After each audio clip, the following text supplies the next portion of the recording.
నా పేరు ఎక్కడ శ్రీనివాస్. మాది ఎదలపల్లి గ్రామం, కొత్తగూడెం మండలం, మహబూబాద్ డిస్టిక్. నా పరిస్థితి, నా ఇల్లు కూలిపోయింది పోయిన సంవత్సరం వానలకు. ఆ అధికారులను అడిగితే మూడు పక్కల కూలితేనే లెక్క అని వాళ్ళు అన్నారు. సర్పంచ్ని అడిగినా, ఎంపీటీసీలను అడిగినా, అడిగితే వాళ్ళు ఇందిరమ్మ ఇల్లులో ఇల్లు కట్టుకుందాం అన్నారు. తీరా ఇప్పుడు ఇందిరమ్మ ఇల్లులు వచ్చినాయి. తీరా ఎవరిని అడిగినా ఏమీ సమాధానం చెప్తలేరు.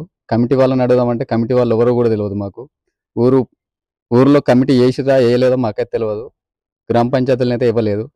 ఇప్పుడు తీరా ఇంకోళ్ళని తెలుసుకొని అడిగితే మాకే సంబంధం లేదు, మేమైతే పేరు రాసినాం కానీ ఫైనల్ లిస్ట్ మేము చేయలేదు అని అంటారు. ఇది నా పరిస్థితి. అంటే ఈ విధంగా ఉంది. అంటే నా ఇల్లు మూడు పక్కల కూలిపోయి ఉన్నా కానీ నన్ను పట్టించుకునే వాళ్ళు ఎవరు లేరు. వాటర్ స్టోర్ వానలు కొట్టినాయి అంటే మొత్తం నీళ్ళు ఇంట్లోకి వస్తున్నాయి. ఊరు మీద సగం వరద మొత్తం నా ఇంట్లోకే వస్తున్నాయి. ఏంటిదని అడిగితే ఎవరికి స్పందించడం లేరు.